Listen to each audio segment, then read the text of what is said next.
We are back a day or two later to review the all-new Viper Commandos Warbond, now that the patch notes have had time to marinate. This is definitely up there as one of the better Warbonds, creeping up on Steeled Veterans' first place ranking. It feels like they've finally found the right balance of cosmetics and equipment to make people happy. I only have two real disappointments that I'll get into later, which aren't even totally the fault of the Warbond, but I would have liked to have seen them given the theme. The theme, obviously, being a take on the Predator series. Between the handshakes, the knives, the commando references, and the machismo attitude, they make no bones about what inspired this. It's nice to see people still have love for the classics, especially when basically every collaboration you see these days is with a rap or whatever new anime is out, neither of which I'm very versed in. Without further ado, I suppose it's time to get into the meat of the matter now. There are two new armor sets, the light armor, Predator, as well as the heavy armor, Twig Snapper, both sporting a passive that gives you increased melee damage and better weapon handling.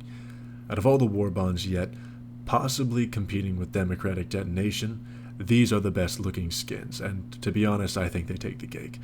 They are so perfectly 80s action hero. Nothing looks cooler while firing up the newly upgraded machine guns.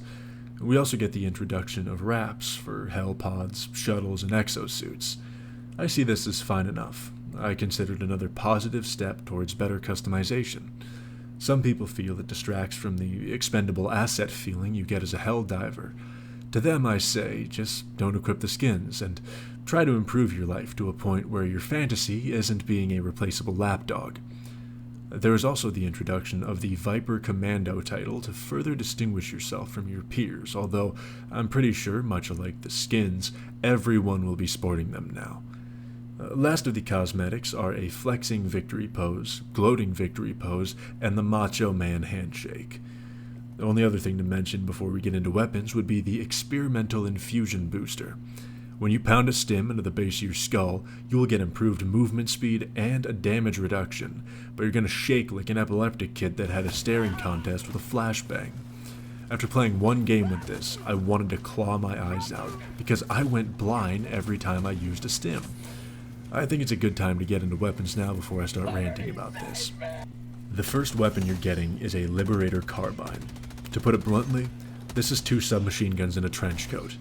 The biggest feature for this weapon is, obviously, its vicious fire rate. Your best bet is to fire in short bursts at distances and reserve it to close quarters interaction.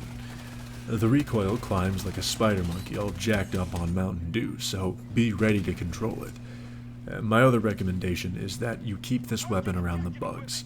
Although it's fantastic for killing grunts, it's clearly not meant to hit the pinpoint critical point out of a Devastator head. It also insists that you be very much near your opponent, which again, isn't very conducive for bots. Against bugs, however, should their faces not be stacked up with thick medium armor, this is a fantastic option for someone who wants a Liberator that gets after it just a little quicker. It works, but it's nothing to knock you off your feet. And it's not meant to be, so that's entirely okay.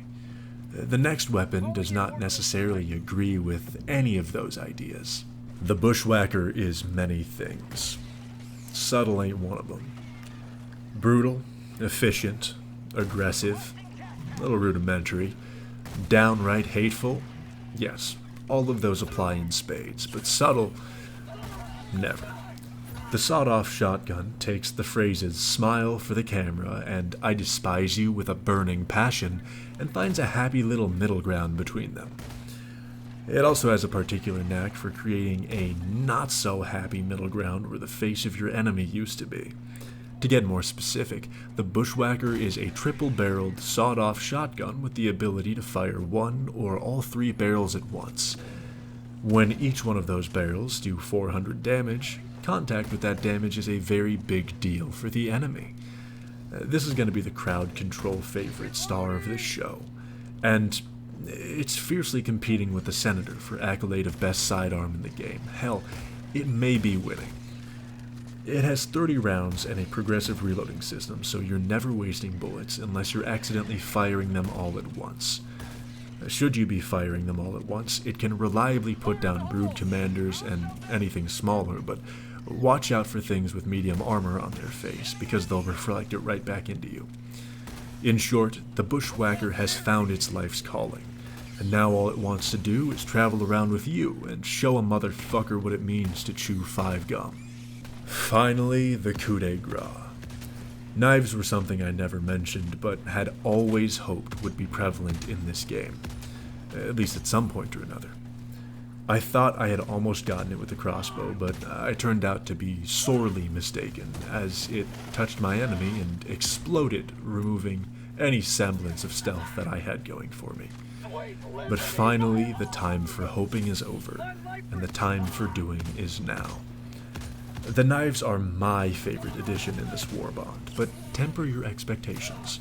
As I said, you're probably going to like the Bushwhacker much more. You receive 10 knives, but there's a downside. From what I've tested, they don't seem to be retrievable. However, it's not the end of the world, because a supply backpack will give you 8 more. It's also a little heavy with the drop-off, and it won't kill bugs or bots better than most grenades. But when they get too close, it tends to overshoot. I know, I'm not giving it a stellar recommendation here, because, to be honest, it's a remarkably niche weapon. The reason why I like it so much is that it fits precisely into the way that I like to play, and I just like it for cool points. I'm finally afforded a stealth option to remove grunts when roaming the map instead of going loud and screwing up my whole flow. For me, that fluidity is worth every credit spent. I will say this again, you most likely only want these for the cool factor, as they are not incredibly functional for most people. For God's sake, it can't even stab things. That is not a joke, and I am verklempt. But yeah, the knife doesn't stab things. Sorry. Look, if we're gonna petition for anything to happen, make the knife stab things. Alright, that's it. I'm off my soapbox for that. Overall, I think the goal of this Warbond was an effort to wash out the bad taste we were given on the previous Warbond. Personally, I think they did it fantastically. They've got a good gimmick, they rode with it, and we've got some unique feeling weapons and equipment out of the deal. Could they have done better? Yes, they absolutely could have done better. How do you ask? Well, they could have given me some goddamn Predator armor that actually looked like the Yautja instead of referencing it in name only, and they also could have made my knife able to stab things instead of just being able to throw it. But other than that, I think they did fantastic. I will still be holding out hope that someday those changes that I would like to see arrive, but coming off of a generally positive patch, this is the breath of life that the game direly needed. If people are being negative about these, at this point, there's nothing that's going to please them, so don't bother. I think overall, this Warbond turned out to be a success, but how do you feel about it? Sound off in the comments. I'd like to know if you've had different experiences. Now, I'm not going to be around for a day or two around this video posting, so cross your fingers that I could be gone for a day or two without controversy or the community becoming engulfed in flames. It's totally going to happen. Whatever. That's all I got for today. Thanks as always, and you have a good night.